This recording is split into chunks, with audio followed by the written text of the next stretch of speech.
amaanyi gaffe gatuli mu kukkiriza si mu kutya. Basaba ne bannyabo abawuliriza ku Soloti FM, Soloti TV, Rankyawa, kiro ku makya, nammwe abakuŋŋaana ku Canaan Land, gwe ne bw'oba tomanyi kiddako, omutonzi amanyi ekiddako.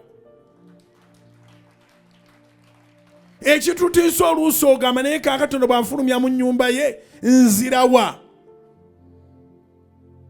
Bw'oba totidde n'abadde agenda okufulumya mu nnyumba takufulumya.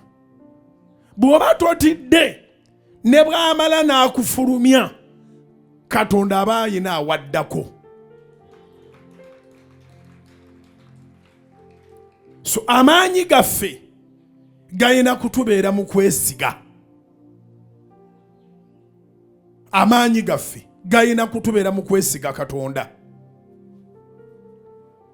Our strength must be trusting God. Put your trust in God. Buli kyototegeera omutwe gwo gulinga ogwange gukoma. Katonda yategeera kyotategeera.